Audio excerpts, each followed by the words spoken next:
25 मार्च को विष्णुगढ़ थाना अंतर्गत कुसुम्भा गांव में एक बच्ची का शव बरामद किया गया था, जो कि एक दिन पहले ही 24 मार्च को मंगला जुलूस के दौरान मिसिंग हो गई थी। इस संबंध में बच्ची के मां रेशमी देवी के आवेदन के आधार पर विष्णुगढ़ थाने में मर्डर और पॉक्सो के अंतर्गत एफआईआर दर्ज किया गया था। मामला चूँकि काफ़ी गंभीर था और इस केस में करीब करीब किसी प्रकार का कोई आई विटनेस और कोई परिवार की तरफ से भी कोई स्पष्ट बताया नहीं जा रहा था, इसलिए पुलिस के द्वारा सभी पहलुओं पर काम किया गया। विभिन्न प्रकार के टेक्निकल एविडेंसेस पे काम किया गया, कई प्रकार के फॉरेंसिक एविडेंसेस कलेक्ट किए गए, कई लोगों से पूछताछ किया गया जो कि किसी न किसी रूप में हमें कोई इन्फॉर्मेशन दे सकते थे, सभी से पूछताछ किया गया। अंततः पुलिस के द्वारा इस घटना में सम्मिलित 3 व्यक्तियों को आइडेंटिफाई किया गया और मर्डर कब और कैसे हुआ ये हम लोग अनुसंधान के दौरान पता कर पाए। जो 3 व्यक्ति जिनको कि गिरफ्तार किया गया है उसमें एक मृतका की अपनी मां रेशमी देवी है, उसके अलावा गांव की ही एक महिला शांति देवी हैं जो कि उनको भगतनी भी कहा जाता है और उनके द्वारा मुख्य रूप से तंत्र मंत्र इत्यादि का काम किया जाता है। और तीसरा व्यक्ति इसमें जो शामिल था वो था भीमराम। ये तीनों एक ही गांव के रहने वाले थे, भीमराम, और ये तीनों एक ही गांव के रहने वाले थे। और हत्या का जो मुख्य कारण था वो मृतका की मां को विभिन्न प्रकार के पारिवारिक समस्याएं आ रही थी और जिसके सॉल्यूशन के लिए बेसिकली ये इस भगतनी के पास गई थी। और इसी दौरान एक नरबली के दौरान बच्ची का जान लिया गया और 3 व्यक्तियों को जैसा कि मैंने बताया कि गिरफ्तार किया गया है और इन तीनों के खिलाफ बहुत जल्द हम लोग पुख्ता सबूतों के आधार पर चार्जशीट सबमिट करेंगे और प्रयास करेंगे कि इनको कठोरतम दंड मिले। बच्ची का जिसके बारे में बताया जा रहा है 12 वर्ष की बच्ची थी। हाँ जी बिल्कुल। ये अवैध संबंध से जुड़ा जा रहा था। नहीं, जैसा कि अभी जो कारण बताया गया है मैं बता रहा हूँ, बहुत डिटेल में आपको एसपी हजारीबाग के द्वारा ही बताया जाएगा कि क्या इसमें किस प्रकार से चीज़ें हुई। बट मुख्य रूप से ये नरबली का मैटर था, एक अंधविश्वास का, एक तंत्र मंत्र का ये मैटर था। भीमराम की भूमिका क्या है? डिटेल में आपको एसपी बताएंगे कि किस प्रकार से इसमें चीज़ें जो है वो कैसे कैसे घटना को अंजाम दिया गया था, कैसे बच्ची की जान ली गई थी और किस प्रकार से घटना को अनावश्यक रूप से एक अलग रंग देने के लिए खास करके जो भीमराम का मैंने नाम लिया उसके द्वारा इसमें पूर्ण रूप से प्रयास किया गया था। इसके बाद कि 24 तारीख की रात को कुसुम्भा थाना में एक घटना कारित की गई जिसकी सूचना 25 को थाना को मिली। 24 को मंगला जुलूस के दौरान जो मृतिका है, एक नाबालिग बच्ची है, वो मंगला जुलूस के बाद मिसिंग पाई गई। गांव के कुछ लोगों को ये बताया गया कि घर के सदस्यों के द्वारा कि ये मंगला जुलूस के बाद से कहीं गई है, मिल नहीं रही है और उसको ढूंढने का प्रयास किया गया। कुछ हद तक गांव के कुछ लोग इसमें इन्वॉल्व हुए उसको ढूंढने में। अगले दिन तक बॉडी या वो बच्ची नहीं मिली, तो फिर जब अगले दिन उसका मृत शरीर के बारे में जानकारी प्राप्त हुई, हम लोगों ने एफआईआर किया। इसमें मुख्य रूप से 3 मेन अक्यूज्ड अभी तक सामने आए हैं, जिसमें एक खुद उसकी मां है रेशमी देवी, दूसरा भीमराम है और तीसरी एक जो तंत्र मंत्र करती हैं ओझा गुनी जिसको भी कहते हैं, एक महिला है शांति देवी। जो मृतिका की मां है और भीमराम के बीच करीब 10 वर्षों से अनैतिक संबंध की बात सामने आई है और उनके जो पति हैं वो महाराष्ट्र में कुछ रोजगार करते हैं और कम ही घर आना जाना होता है। मृतिका के जो बाकी भाई बहन हैं वो भी उनको अपने पिता के नज़र से ही देखते हैं और एक तरह से उस परिवार के ऊपर भीमराम का कंप्लीट होल्ड जैसा है। तो इनके जो पुत्र हैं, मतलब मृतिका का जो भाई हुआ, उसके विषय में उनकी माँ काफ़ी चिंतित रहती थी क्योंकि वो मानसिक और शारीरिक रूप से उनको कमज़ोर लगता था। साथ में उनका इकलौता बेटा था, तो उनको हमेशा इस बात की चिंता रहती थी कि कैसे इसका भविष्य उज्जवल हो जाए, ठीक हो जाए, स्वास्थ्य भी इसका अच्छा हो जाए। ओझा गुनी का जो उनकी विश्वास है, वो पिछले कई सालों से वो जो हम लोग बताए कि शांति देवी हैं जो ओझा गुनी करती हैं और जो एक भक्तिनी जिसको कहा जाता है ग्रामीण परिवेश में, उनके पास जाती थी। ज़्यादातर समय अपने पुत्र के शारीरिक स्वास्थ्य को लेकर या कभी कभी नौकरी के लिए जाती थी।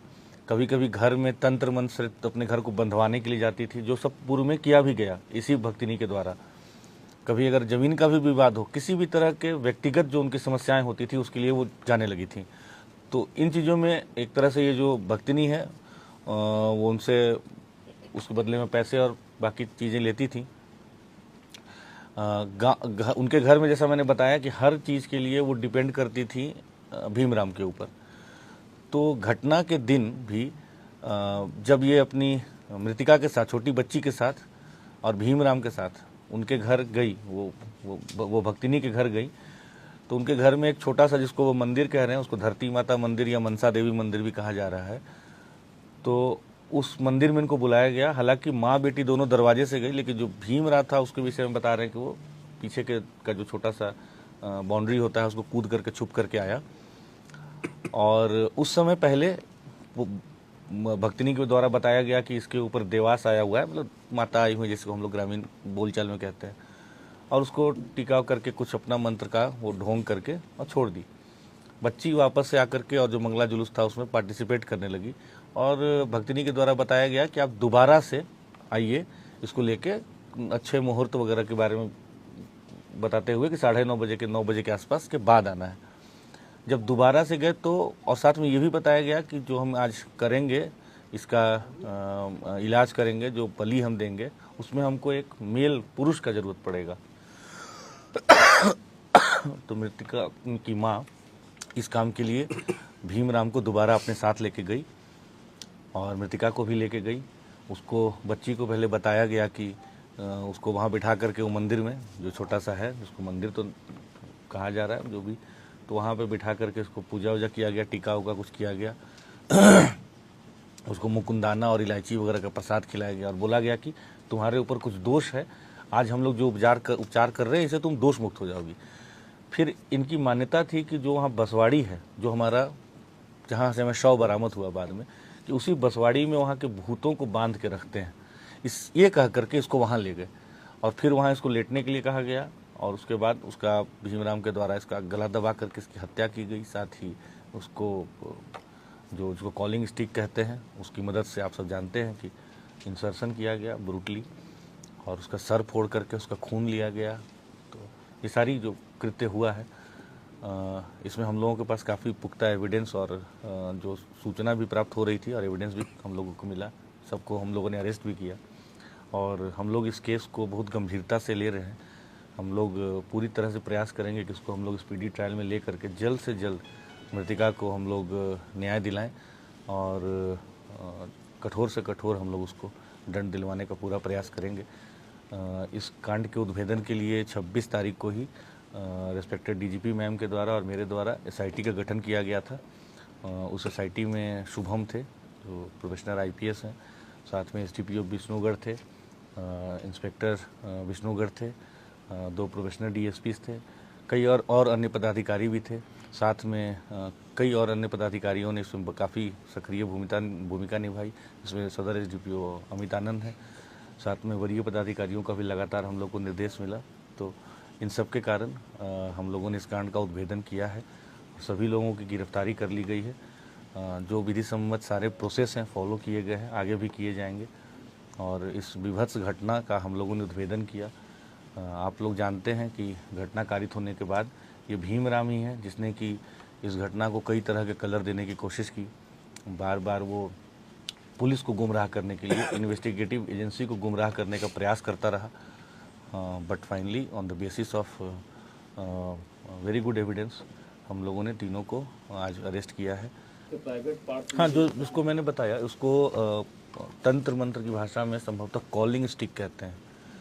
तो ऐसी मान्यता, हाँ, कॉलिंग स्टिक। तो ये जो वहाँ जो ये भक्तिनी है, जो लेडी है, अक्यूज्ड लेडी, उसके हिसाब से जो नरबली देना है वो एक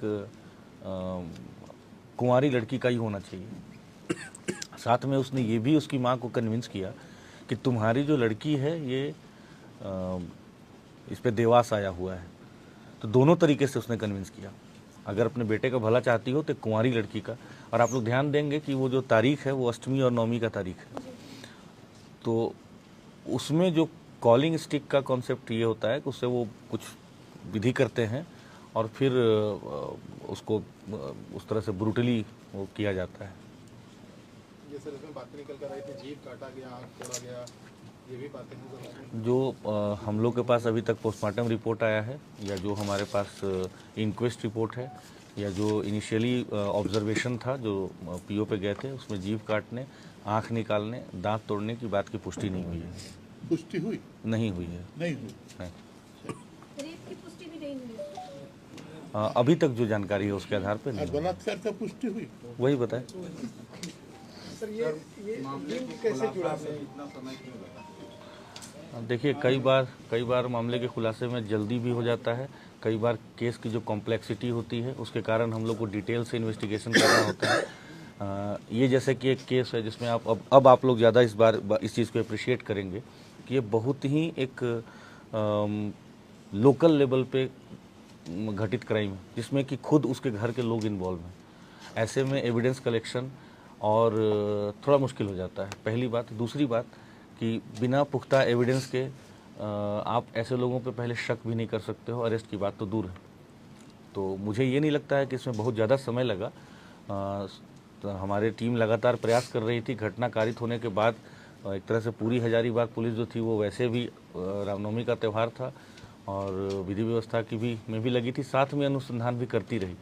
तो मुझे लगता है कि ये कहना कि बहुत अधिक समय इसमें लग गया है, कई घटनाओं में के उद्भेदन 24 घंटे में हो जाते हैं और कभी कभी समय भी लगता है। सर मृतिका की बहन भी थी सर, तो वो नहीं थी लेकिन घर में थी, मृतिका की बहन घर में थी।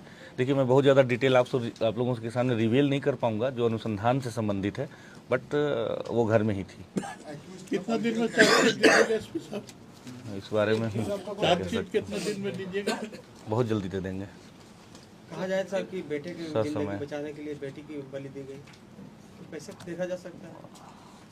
अब शब्दों का चयन तो हमसे बेहतर आप लोग करना जानते हैं। उनका कोई राजनीतिक संबंध भी है क्या? अभी उनको बताया कि इस विषय में तो आप लोग हम अच्छा, इस तरह की कुव्यवस्था के विषय में अभी भी जो व्याप्त है, क्या बोलेंगे? देखिए, इसके आप लोग अवगत हैं कि हम लोगों ने मैंने अपने एसपी यहाँ एज एसपी हजारीबाग ज्वाइन करने के बाद एक इस विषय में काफ़ी बड़ा अवेयरनेस कैंपेन किया था बरही में। आई एम श्योर कि बहुत सारे लोग उसमें पार्टिसिपेट भी किए थे, आप लोग को याद भी होगा। उसके बाद से बरही में ऐसी कोई घटना सामने नहीं आई है। उस समय मैंने बरही को इसलिए चुना था क्योंकि उससे पहले जो घटना वो बरही में ही कारित हुई थी। बट अब डेफिनेटली हम लोग अवेयरनेस कैंपेन करेंगे उस सारे एरिया में जहाँ जहाँ इस बार ऐसी घटना कारित होने की संभावना भी है। और ये इसमें जागरूकता एक इसका पार्ट है। दूसरा है कि अगर ऐसा होता है तो ऐसे लोगों को हम लोग इनके विरुद्ध सख्त एक्शन लें और कठोर से कठोर इनके खिलाफ हम लोग कार्रवाई करें। दोनों हम लोग करेंगे।